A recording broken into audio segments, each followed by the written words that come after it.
Welcome to the Sisters of the Shire Podcast. I'm Abby, and joining me today is my lovely co-host Ashley, and we're here to take you on an exciting journey through J.R.R. Tolkien's incredible world, making it fun and easy to dive into. So whether you are a Tolkien aficionado or just curious about Middle-earth, this is the podcast for you. This season, we're exploring the unfinished tales. If you're already familiar with these stories, great, awesome. Get ready to uncover fascinating details and geek out over the rich lore behind them. And if you haven't finished the unfinished tales or read the unfinished tales, or you haven't finished them because they're unfinished, like me, no worries. But if you love The Lord of the Rings or The Hobbit, like me, this is your chance to discover even more of Tolkien's universe with us. We promise engaging discussions and lots of fun as we dive into these lesser-known gems. So whether you're just folding laundry in your house, on a road trip, or just relaxing at home, tune in and join us for an epic journey through Tolkien's unfinished tales. Let's go! Let's go! Whew. How are you today, Abigail? My feet are a little tired. I was on them a lot yesterday because I was at Comic-Con. Oh, Comic-Con! It was so exciting. It was actually pretty funny because I was there with my son. I decided to take him this year. And we were walking around and I see this big wooden sign on one of these booths that's like sticks out so you can see it, and it was like Tolkien, like really big, and I'm like, huh? And so I like walked over there, and it was our friend who we've had on the podcast, Kip. What's his last name? Rasmussen. Kip Rasmussen. And he was so excited. It was so funny. So I walked up to him. I saw him, and I was like, oh my gosh, he's right there. And I was like, I don't know if you remember me because I don't know if I had my camera on when we were recording. Oh yeah, because you usually don't. And I was like, I'm Abby. I'm from the Sisters of the Shire Podcast. And he's like, oh my goodness. And he's like brought over his wife, and he's like, this is my friend. Can I call you a friend? This is my friend. I know. Oh my gosh. I know. And then he was so cute because he was so like, dearly. He was like, his wife's like, huh? She was just kind of like there to be supportive, but I don't know if she like knows everything that goes on.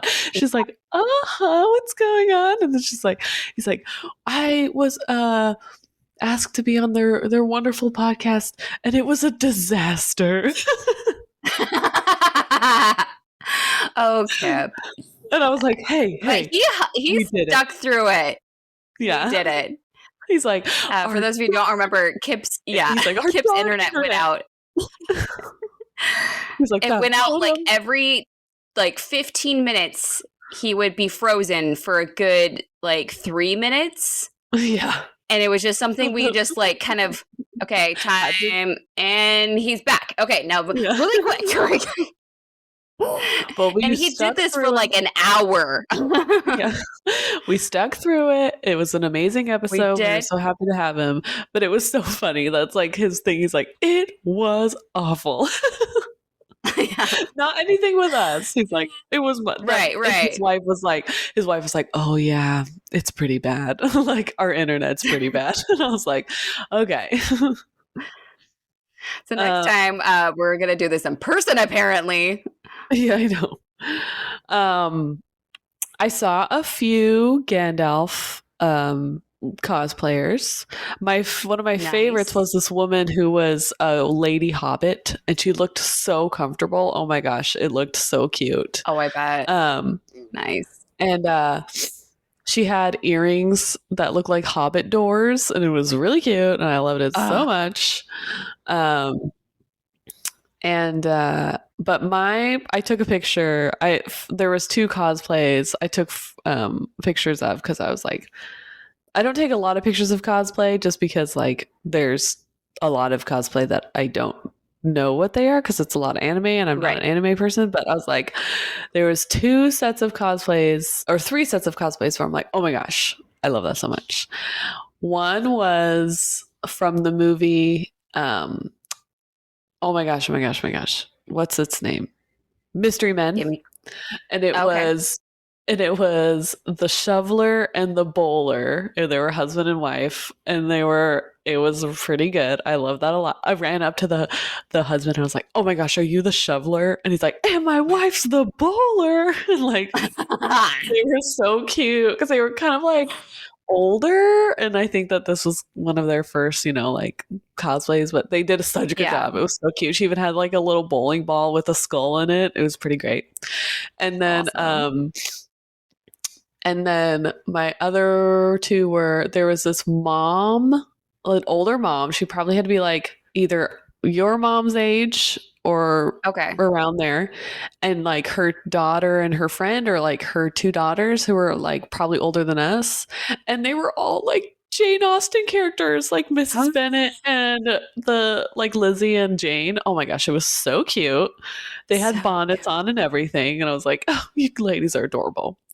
And then my other favorite do it like as mom and daughter though, like and they were so cute. Like their clothes were like really well made, so it actually looked very real from the time era. It was pretty cute. Mm-hmm.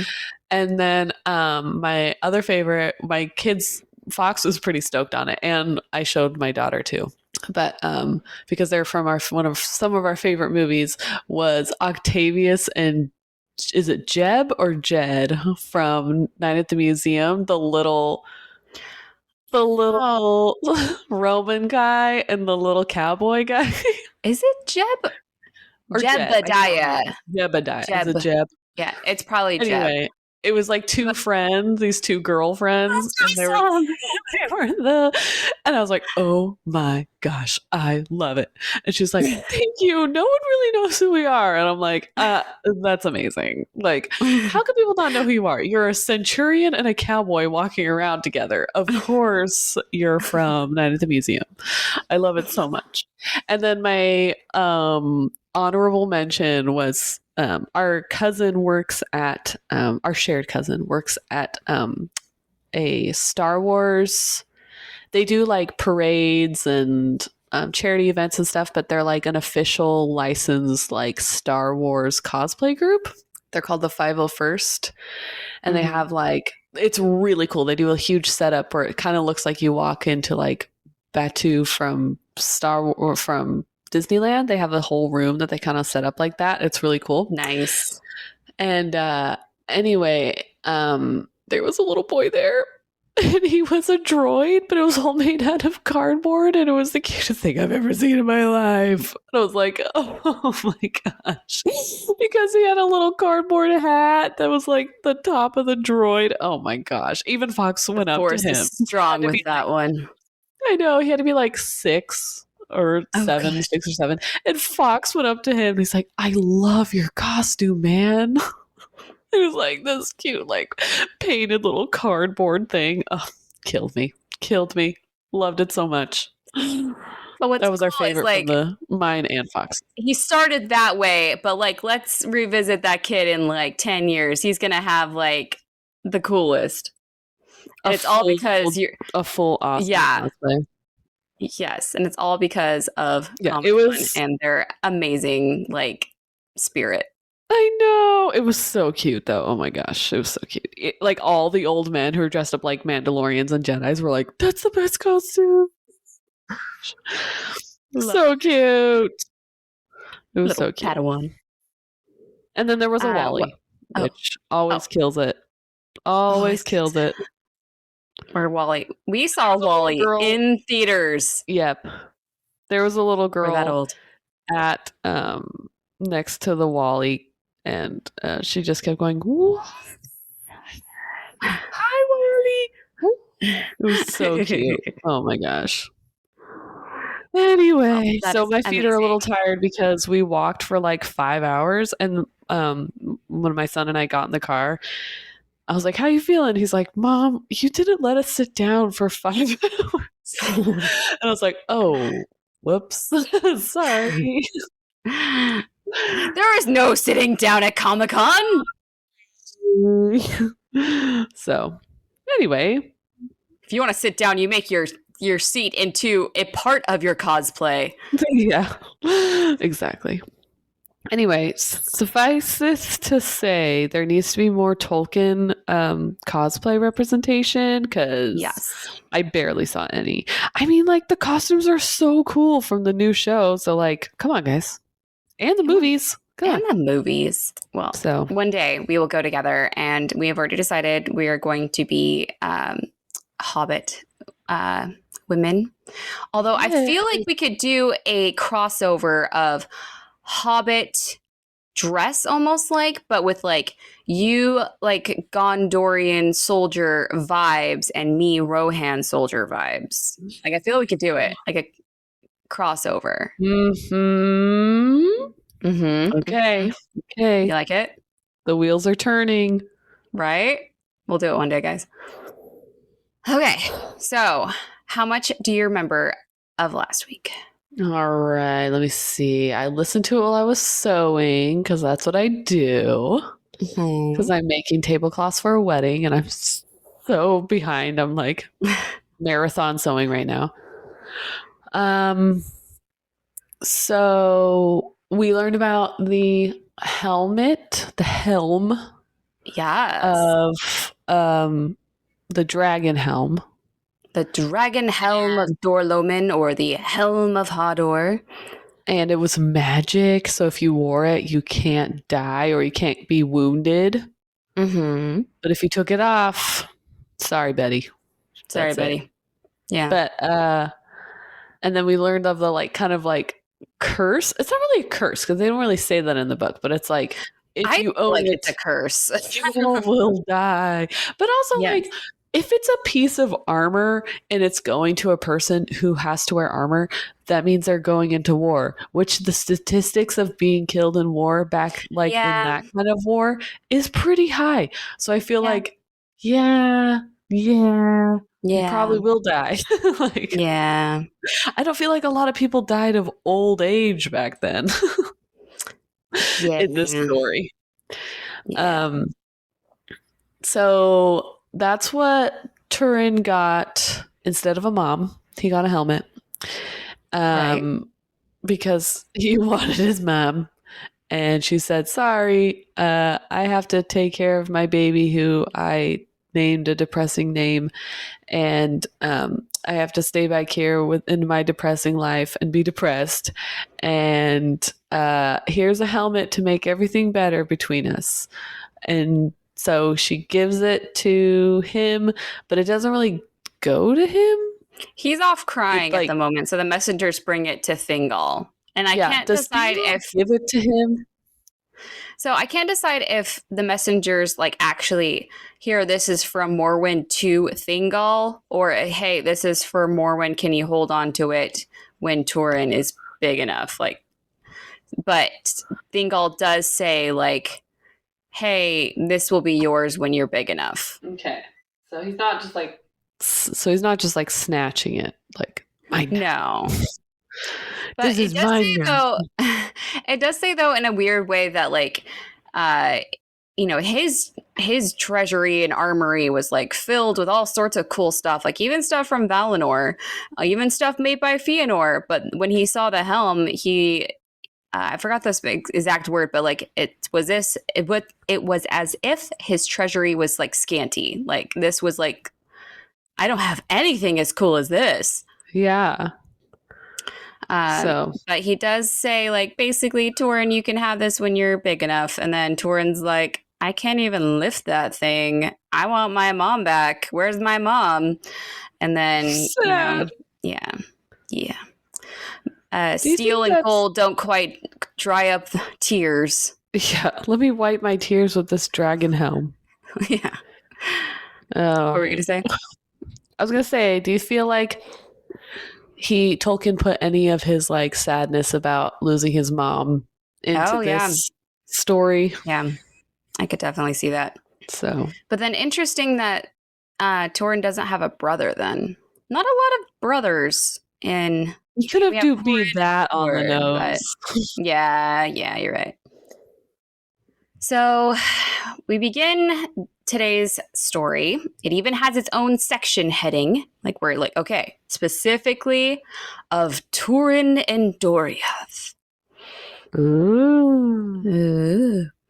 So while Thingol was the one who took Turin as his foster son, it was mainly Melian who watched over Turin. I could definitely see Thingol being like, yeah, I'll adopt him, but you like handle all that child rear and stuff. Because while his heart has grown 3 sizes, he still, I think, is a bit of a what's the word? A chauvinist. Okay. And he's still him, right? He's still him, yeah. Interestingly enough, Melian isn't like a helicopter parent, and I'm not sure if elves really are. I feel like they like trust that lifespan of their elves kind, and they're just kind of like they'll be fine. But I'm not sure if there was a manual on how to raise a man though, or like a mortal. So I mean, they like she was throw like hay at him and stuff. Like, is this it? Is this it? Is this it? Do you sleep? Like, oh, you have a fever. Oh wait, you could like die from that. Oh crap! Oh no! Medicine. More hay. He needs more hay. So Melian wasn't like a helicopter parent because Turin didn't see her often. She always seemed to be kind of watching him from afar. But it does seem that she gave him, free roam to go where he wanted in Menegroth. And, he was even allowed to go outside Menegroth into the surrounding forest. Now, it doesn't say why Melian didn't go out into the forest as well. Maybe she had affairs that she had to, affairs of state to attend to inside Menegroth. So when Turin was in the forest, she asked someone else to watch over him. Now, this is a completely new character that we get to meet exclusively in the Unfinished Tales. She doesn't have any mention in the Silmarillion. So, new character. And I have mixed feelings about her. Not that I don't like her. I'm concerned for her. Oh, no. Her name is Nellas, Nellas. Her name doesn't have a definitive translation, but it has many cool possibilities. Anywhere from... Is that what I mean? Babysitter, childminder. No, mom replacement. Beech leaf is one possibility. Beech, like the beech tree, which they had in Menegroth, or singing leaf or joyful song. My favorite is singing leaf because if you've ever seen leaves just like kind of like I don't know how to explain it, like how they flip as they fall down, but there's like it's like confetti almost. Like I could see that almost having a song or like a sound. Oh. So I kind of like that one myself. But anyways, Nellas, singing leaf, joyful song, beech leaf, Nana. She has a big preference for the woods. She is definitely, I would say, an outdoor girl because she, quote, was unwilling ever to walk under roofs of stone. So she likes to be not in civilization? Uh-huh. So she's like she's an elf. She's an elf, yes. She's like the opposite of an agoraphobe. She does not like buildings. She does not like, civilization, basically. Yeah. Gross. This isn't a common thing with elves, I don't think, but I don't think it's completely unheard of.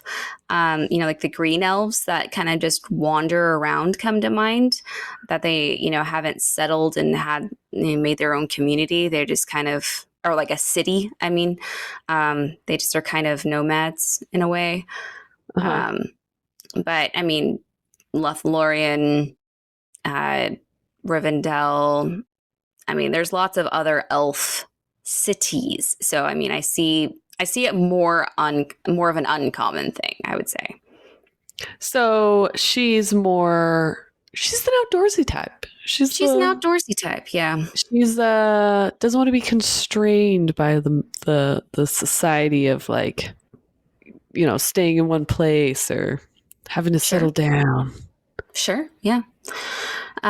So within the palace walls of Menegroth, Turin would be watched from afar by Melian, and outside of the walls, he would be watched by Nellis. Nellis actually interacted with Turin, though. She would make their meetings in the woods like, oh, what are you doing here? What a coincidence that you're out in the woods here. She would make it seem like it was a coincidence, but it was really Melian asked her specifically to watch out for him. Do you think that doing here again? Like, oh, I have a friend. Yes. Do you 100%. Think? I hope that he's like, oh, I want to go out and hang out with this girl who treats me like a person and not like a, you know, sad, I really do tragic think that. Story. Yeah. I 100% think that. Quote, from Nellis, Turin learned much concerning the ways and the wild things of Doriath, and she taught him to speak the Sindarin tongue after the manner of the ancient realm, older and more courteous and richer in beautiful words. So I think it's adorable that he's like learning about the elven ways, just like going on a hike, or maybe she's like teaching him about plants or teaching him about like woodland creatures or like how to be safe out in the woods or like stuff like, you know what I mean? Like he's, I think, unintentionally getting that love and mothering and attention as a child that he needs. But it's like, I don't know how to explain it very well. Like, not happenstance. To me, it almost kind of like sounds like a summer camp. Like, no, he's gonna get his plant badge, and he's gonna get his cute. No, just like, I don't know. I think that's very sweet that he has somebody watching out for him, but she's not like, she's treating him as a normal, I don't know, like not the foster son, but just as a friend. Like not like a human man, how they're like, ugh, like looked down upon, but like, but also not like, oh, like we have to be careful. They wouldn't like that you did there, or you know, King Thingol doesn't want you, you know, blah blah blah. You're special and stuff like that, you know. So I just feel like she's just treating him like, hey, bud, what do you want to go do today? Like, yes, yeah, you're a normal person. So, yeah. I 100% love that picture that you just painted. Just like, all right, what do you want to learn today? What are we going to go do? It's not a tutor. It's not a guard. It's a friend that can impart wisdom. Yeah, and she's not babying him. I feel she is watching out for him. Yeah, but she's not like, you know, like treating him how, because I wouldn't really call him like a prince, but he is special in the kingdom. Yeah. And King Thingol is like, you're mine now. You are of my family, kind of whatever. So she's cool. I like her already. She better not die. Right? Oh my gosh. But I also love that she is teaching him to speak the more proper Sindarin tongue. You know, maybe this is kind of how his dad talked. So maybe he actually kind of liked learning how to talk like this. And he's like, oh, I sound like my dad, or I sound like King, who did he serve under? King Fingon, I think. Would have been Fingon at the time. Do you think that they're in the forest and she's like, this is a such and such plant, but we call it a blah, blah, blah, like a... Yeah. Like different names. Or I could see him almost that's so cool. But also I just had this vision of Princess Diaries with Julie Andrews and Anne Hathaway being like trying to teach Anne Hathaway how to speak properly. You know, like we say, oh yeah, we don't say yeah, we say yes. We, you know, like just little things like that. It's giving very. What's that musical? My Fair Lady. My Fair Lady. Mm-hmm, yes. Mm-hmm. But in a nice way. But it just made me think of that, like how maybe like Cinderin over time became almost like had like a slang version, you know. Like, no, we're actually going to go back to the to the richer, very like improper way to speak. Like, yeah, to and be nicer about things or whatever. Yeah. And there's actually a footnote in the book that it kind of references Meme, who we will meet later. But he is a dwarf that Turin comes across. Oh yeah, Meme. But it's said of Turin that you know, despite, you know, things are going to happen when Doriath, where Turin's going to have to leave on kind of bad terms. And Meme says that basically, like, no matter how, you know, he, what's the word? Didn't like or didn't, you know, left on bad terms. Yeah, maybe he had ill feelings towards Doriath at this time. He still, and you know, he'd been away from Doriath for years at that point. He still talked in this, you know, proper Cinderin tongue. You know, that was still something that was like ingrained into him. Mm-hmm. So that's kind of a cool little footnote. Nice. And you know, this friendship with Nellis, though, does seem to lighten Turin's mood for a bit. You know, he has a friend, but, quote, until he fell again under shadow, and that friendship passed like a morning of spring. No! Because one of the problems is this. Well, the problem with Nellis is she could only provide her friendship with Turin outside of the walls of Menegroth. And as Turin grew up, he spent less and less time out there. And it says this is because, quote, he turned his thoughts to the deeds of men, which didn't quite make sense to me at first. But, you know, I was thinking about it. So he's like 8-ish, right, when he comes to Menegroth. So what do 8-year-old boys love to do? They love to play outside. They love to, you know, climb trees and, you know, get into trouble. But then as he's, you know, slowly becoming a preteen and then a teenager, and they're wanting to be, you know, more taken seriously, and they're wanting to, you know, not quite play outside, but okay, let's actually start playing with weapons and practicing how to be a soldier. You know, that adolescence to teenager time span, you know, playing outside doesn't have quite the same draw. You know, climbing a tree isn't as fun to an 8-year-old as it is to a 14-year-old. Well, maybe in this time, but he's a man now. He's got manly things to do. Yeah.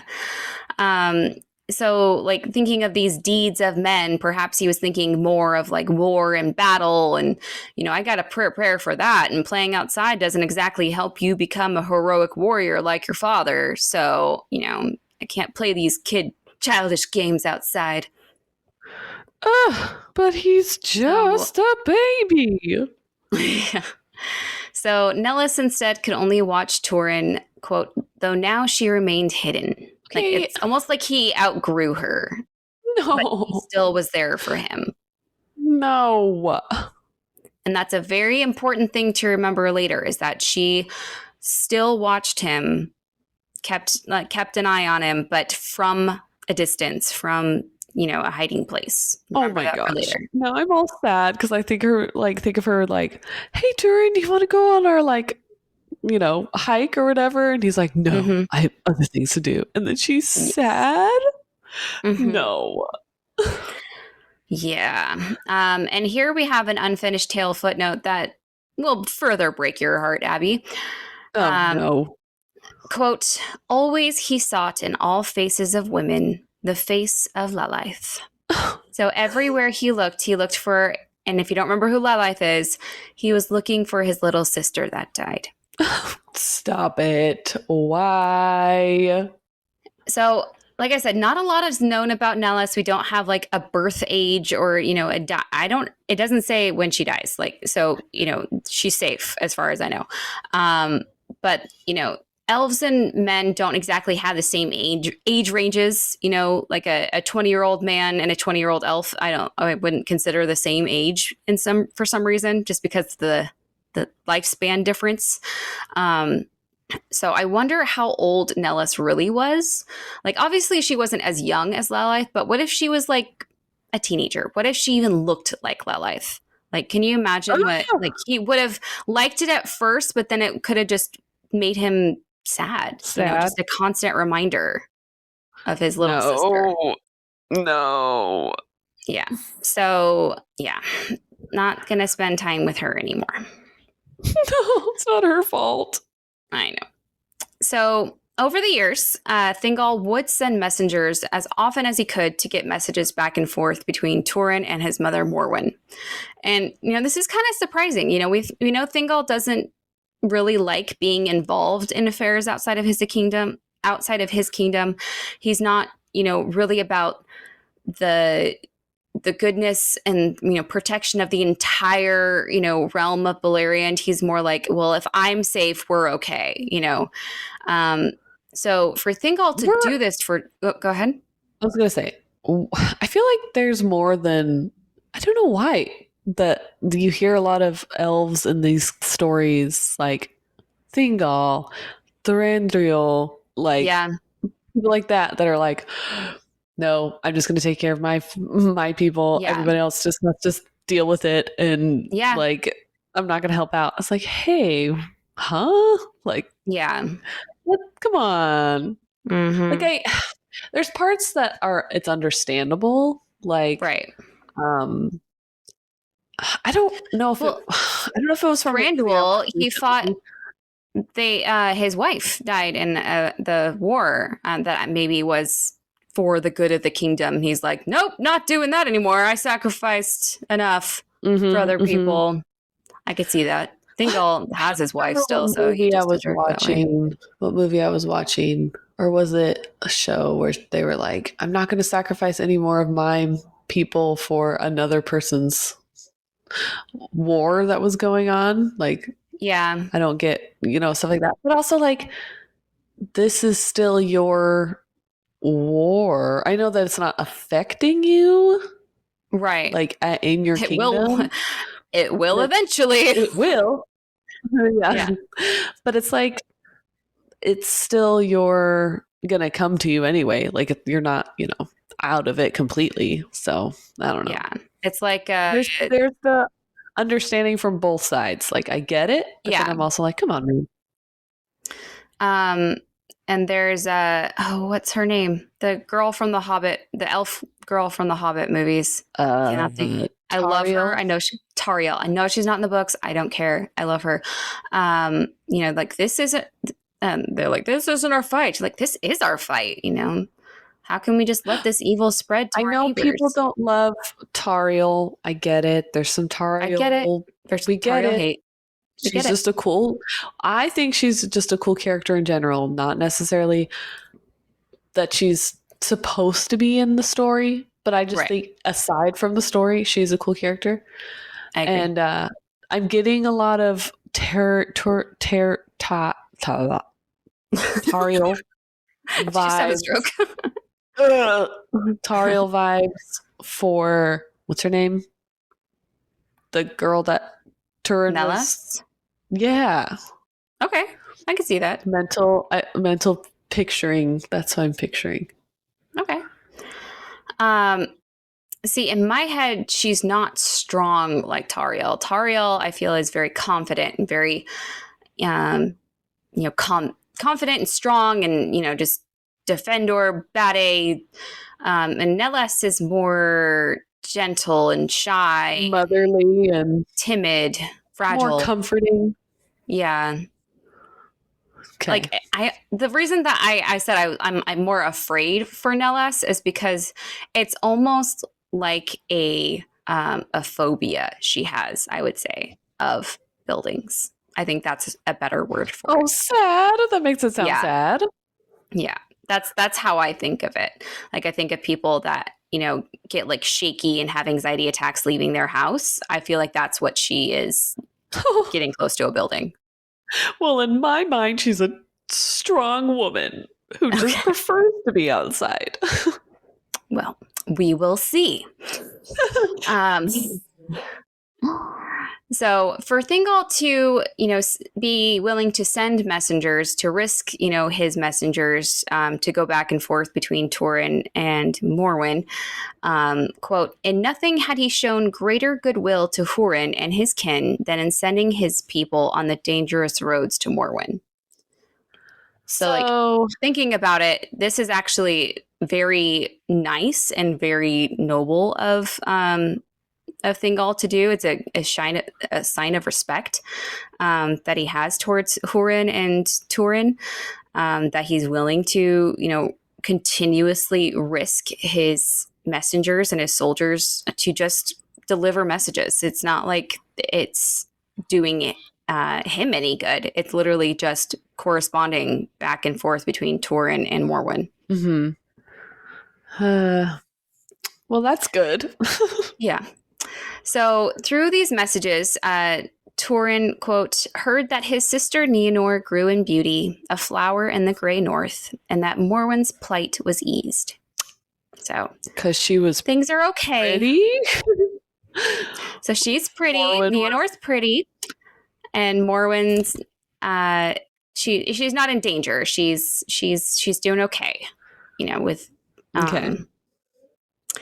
And you know, I don't know if that made things easier or harder for Turin. You know, maybe a clean break would have been let him move on. It's just this constant, you know, back and forth that keeps him sad.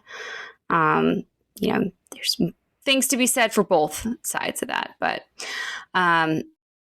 anyways, it says here that 9 years pass for Turin in the halls of Menegroth. So now Turin is, you know, about 16, 17. And in that time, Turin has become a tall, strong man. Quote, in those years, he learned much lore, hearing eagerly the histories of ancient days. So he's living out his dad's dream of just really living though with the elves. Yeah. And that's one of the downsides of growing up, kind of, you know, he was nearby elves, but he didn't grow up with elves. You don't get to learn all the history because the elves actually lived the history. Many of them probably were alive when the events that they're telling him happened. Men, however, they don't really have good memories, and they don't always pass down their stories. So elves just are the best historians in that aspect. So, and like, as we saw in the Lord of the Rings movies, like sometimes they keep the mementos and keep the relics, you know. So maybe they had things, especially because Beren and Luthien were in Doriath. So maybe they have the, you know, whatever happened to that dagger that Beren had. Or this was some of Luthien's hair that she used as a rope, or, you know, like just little things. Like I could see them, like it would be really cool to have these things while telling the story. And I feel like elves would have done that. Yeah. They have like cool tapestries that tell stories. Yeah. Mm-hmm. They probably have a library, scrolls. I mean, we kind of see that in the Rings of Power show of like having like a lot of history and books and stuff written down. Yeah. Like they went through like genealogy, I think, in the show. Like they had like the scrolls library on Numenor, and stuff. So it seems as far as mentors, friendships go, you know, Nellis, you know, he kind of outgrew her, sadly. But she does get replaced by Beleg Strongbow, who, if you're going to replace anyone, Beleg's a good replacement. We are team Beleg here. And it doesn't say if Melian requested Beleg to do this or if Beleg just remembered Turin from their first meeting, but he kind of took Turin under his wing. And so he kind of, he was the guard of the borders kind of a thing. So maybe like whenever he was nearby, he would say, "Hey, Turin, why don't you come out with me?" And so he would take him out and, quote, teaching him woodcraft and archery, and, which he loved best, the handling of swords. But in crafts of making he had less skill, for he was slow to learn his own strength, and often marred what he made with some sudden stroke. He was too strong for his own good. Yeah, so maybe he was a bit heavy-handed, which is interesting that he liked the sword and bow. I wonder how he would have done with like an axe or like a war hammer kind of a thing. Or maybe he was just that kind of like, I don't know. I feel like I can see that in my son, who it's like he's getting bigger. He's very tall for his age. And so like, he's just like a bigger kid. And it's like he doesn't have control over his limbs. Like, yeah, like he'll like do something and he'll like break it. And I'm like, "Why'd you do that?" He's like, "I don't know." Like, I don't. What's wrong with my? He's like staring at his hands. I have no control. I feel like it's like that with teenagers, like boys, especially when they're like getting bigger. They're like, "What do I can't control it. My arms." But it's also interesting, a lot of the artwork and even in my own brain, Turin is skinny in my brain. He's skinny, he's tall, he's very pale, he has dark hair, while Tur, maybe it's just the contrast, was, very wide and very tall and very blonde and very strong, your typical like Viking type body physique. But, it's interesting to note here that, he's maybe not as skinny and tall as we thought, like maybe tall, but for him to have this strength and for him to later wear the helm of, the dragon helm of Dorloman, he has to have a bigger frame than maybe people draw him as. Maybe he's not the Hiccup from that's what I have in my brain, is exactly Hiccup. Yeah. From How to Train Your Dragon. Yes. He's not Hiccup. He's like just this teenager boy that just doesn't know his own strength yet. Sorry guys, Oakley's in the room with me. He's trying to show Auntie Ashley his pancake. Oh, I love pancakes. He knows I love pancakes. He gets me. Very cool pancake, Oakley. I want one. Can you save him one for me later? Putting up his strength to make swords someday. Yes. Okay. Now, you might be wondering if Morgoth's curse was revealed at all in his childhood. Remember, Morgoth, cursed all of Hurin's children that, basically their lives are going to suck. And so far, it doesn't seem that way, other than having to leave his mom, but, quote, "It seemed that fortune was unfriendly to him, so that often what he designed went awry, and what he desired he did not gain." Yeah. That definitely sounds like Morgoth's curse to me. Yeah. Sad. But this part's kind of interesting. Quote, "Neither did he win friendship easily, for he was not merry and laughed seldom, and a shadow lay on his youth." I mean, that's what they said about him when he was like a toddler. Right. Yeah. So like, is it Morgoth's curse or is it Turin or Morwyn's curse? I mean, genetics, like, because that sounds a lot like Morwyn. It's giving. So. I know people hate this reference. I'm sorry, but in my brain, it's giving Kylo Ren, like very like dark, like kind of just bummed out on life. Yeah. Oh, that's actually a good body frame, though. That body frame, know, right? The helm, like, because he's not he's skinny, but not skinny. Not like him, like hating his family and all that stuff. I'm not talking about that. I'm talking about like what he looks like, and also his and the trauma. He's got that trauma. the He's like got the trauma like eyes. you don't see him smile very much. He Yeah. doesn't have a lot of friends. Yeah. So speaking of Morwen, the year Turin turned 17, that shadow that kind of lingers over him turns a bit darker, as seemingly out of the blue, all messages from Hithlum just stop.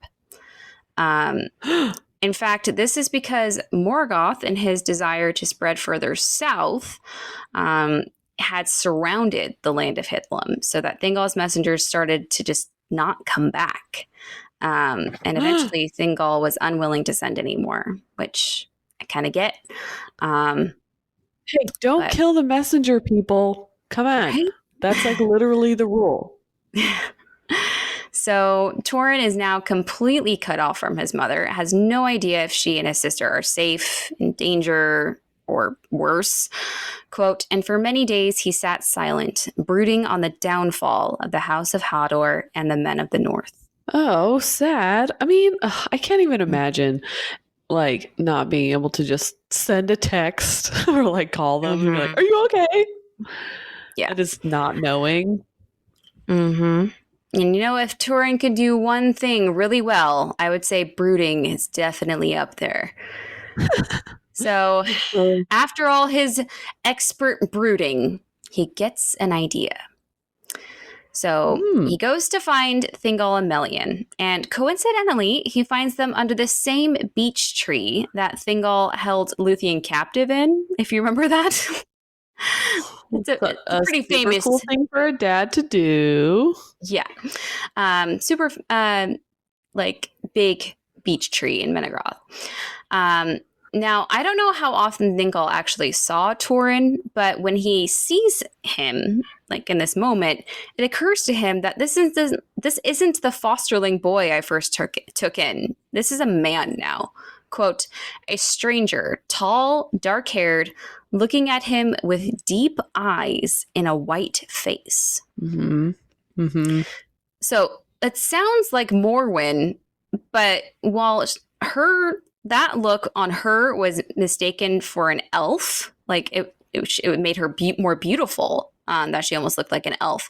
But maybe for a boy, man, it's a little different. Like, it's giving off a little creepy. So here is Turin's great idea. He asks Thingol for, mail or armor, a sword, a shield, and he reclaims the dragon helm of Dorloman. Maybe he's like, oh, and I need that thing back you've been holding on for me. So Thingol hands them over, thinking, oh, he probably just wants to start his training to be a soldier. That's awesome. That's great. It's probably about that time in his life. So I'll just offer him a place in my guards where he can get some training in, maybe some experience defending our borders, that way he's still around.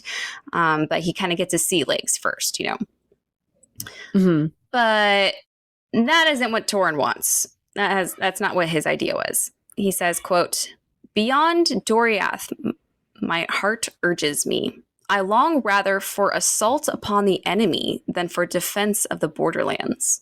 So in other words, Turin doesn't want to just defend the border. He wants to go back. He wants to go back to his homeland and face down Morgoth and his crew. This 17-year-old's like, I am going to solve all of the problems and save my mother and sister all by myself. And I can just see Thingol just being like, what? You're going to do what?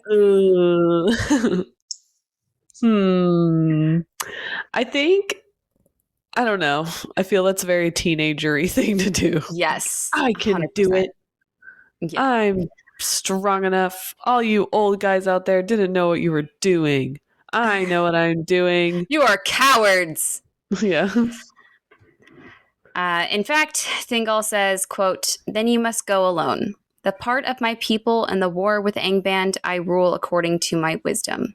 No force of the arms of Doriath will I send out at this time, nor at any time that I can yet foresee. You're on your own. Yeah. Yeah. I don't really see that working out for me, so we're just going to stay nice and safe and cozy here in Doriath. So, yeah. We're not going to do that. Sorry. So Melian even chimes in, she's basically says, like, you're free to leave Menegroth if you want. My magic girdle thing's not going to stop you from leaving. Once you've been invited in, you're welcome to leave whenever you want. And I can't help but take that as like, go then. No one's stopping you. Yeah. But then Thingol's newly enlarged heart steps in, and he basically says, leave, but could we at least talk you out of leaving to go by yourself to fight an enemy that no single man can defeat? Like, would you at least hear our advice first? And Turin's like, fine. Got the receipts that this probably won't go well, but yeah. They're the cool parents that are like, they're the cool parents that are like, okay, honey, we support you, but maybe you wanna, we're here, we're here for you. We're just gonna tell you, like, maybe this will work out, but if you still want to go, we're gonna support you. Yes. But we just want you to know that we are here to help you. Like, they're very much, those kind of supportive foster parents where they're like, this is going to turn out horrible. Or it's the scene in Princess Bride. It's like, goodbye, boys. Have fun. Yes. You think they'll live? You think they'll live? It would take a miracle. Bye-bye. Exactly. So Turin's like, I'll listen to your advice, but I'm not going to, like, I can't promise anything. Very teenagery, like, I'll sit here and listen to you, but I'm literally not going to intake anything that you're saying to me right now because I already have a 100%. Plan set in my brain and you cannot change that, and this is what's going on. So Thingol says basically, like, you may look like a man, but you have a long way to go in actually becoming one. Quote, whoa. But there, burn. But there is little hope that one man alone can do more against the Dark Lord than to aid the Elf Lords in their defense, as long as that may last. So he's basically saying, like, you would do more good helping the Elf Lords in our defense of our borders than you going by yourself against Morgoth. Very valid. Very, yeah. Yeah. And oh my gosh, such a teenagery thing here. He just totally sticks his foot in his mouth. Quote, Baron, my kinsman, did more. Oh. Like, did he forget who he was talking to? Like, first of all, to even mention Baron's name around Thingol, I feel like is a no-no. Like, that's a sensitive subject. Like, it's too soon. Like, it could be hundreds of years later. It's still too soon. Like, there's like some like servant aide person in the back behind like his throne, and he's like doing the like across the throat, like, nope, stop, nope, stop, shush, no. So Melian, of course, corrects him because there's one key detail to, this Baron doing more that Turin is forgetting. And Melian, of course, it's funny that this is like, hold on, quote, Baron and Luthien, but you are overbold to speak so to the father of Luthien. Not so high as your destiny, I think, though your fate is twined with that of the elfin folk, for good or for ill. Beware of yourself, lest it be ill. Oh, whoa. Like, I raised that girl. I taught her all that magic that she did to get past all that.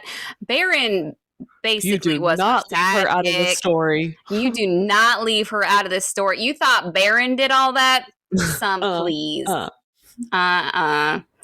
So after that slap of humility, it literally says like, there was a silence, like just awkward silence.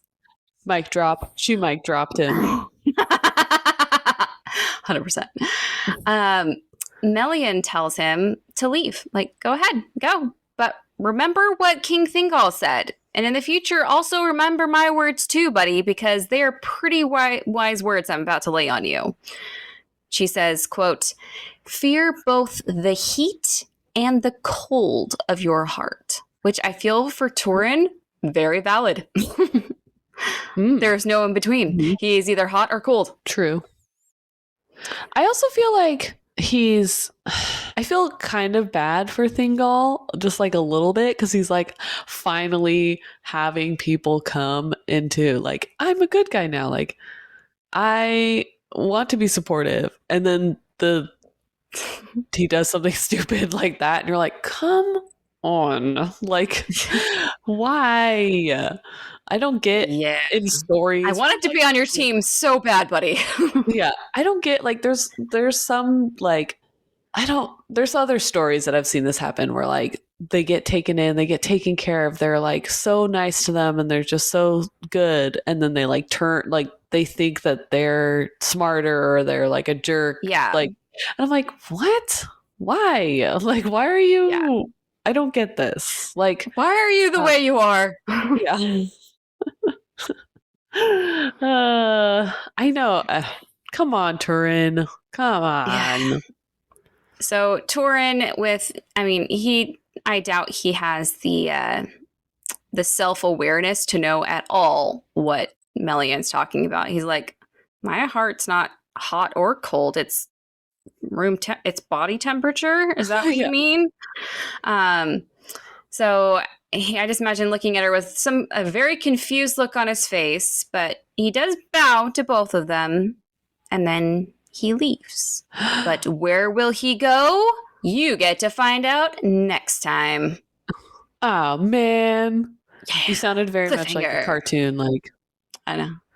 But where will he go? Tune in next week. Next week. Tune in next week. Yes. Oh, man. Oh, man. Come on, Turin. We were rooting for you. Why do you have to be all hormone-y and your frontal lobe isn't fully developed? Yes. It's only going to get worse from here, too, unfortunately. Come on. It's so hard to be Team Turin. I'm not going to lie. Team Tour, pretty easy. You know, it's hard for him to do wrong, but Team Turin, Come on, man. I mean, he had a rough go in the beginning. You can't say his life was easy, but still, come on, man. Yeah. Well, thank you for listening and joining us on this epic journey through Middle Earth. If you want to follow our Instagram, you can find us at Sisters of the Shire Podcast. Big shout out to our patrons, Dan, Chrishane, and Tom. You guys are amazing. We appreciate your continued support. We wouldn't be doing this without you guys. Honestly, I probably would have given up. Being like, nobody likes us. Nobody cares. And then you guys do. And then it makes me happy. If you want to join this awesome fellowship of friends, for $3 a month, you can become an elf friend. For $7, a dwarf friend. Or for $9 a month, you can become a men or women friend of the Shire. And you can join at patreon.com/Sisters of the Shire Podcast. Woo! Woo! But if you can't join, we totally get it. If you could just share your love in another way by giving us a rating or review on your favorite podcast platform so that other people can find us as well. And share with your friends through word of mouth or always with your coworkers or family or stuff like that. We're family friendly. We try to keep it clean on here so everyone can listen to it. If you're in the car or something, you can turn it on for everyone in the car. Yeah. We did get a new person that gave us a rating on Spotify. So we're up to, yeah. Hooray, whoever you are. Thank you. Yes.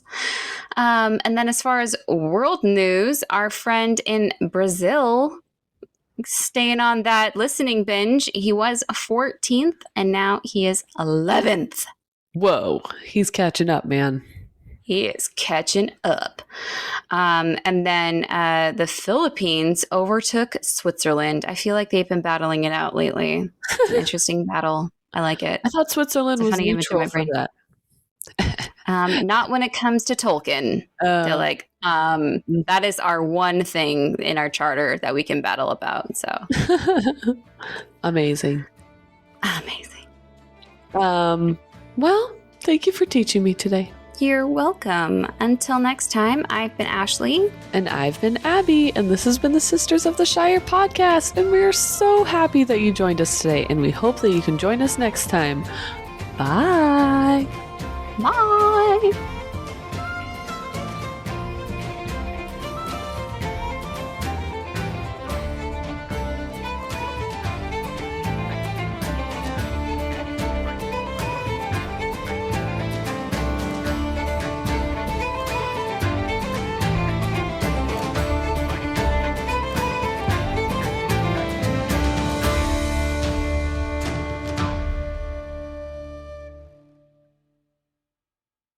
Thank you for teaching me a day. Yay!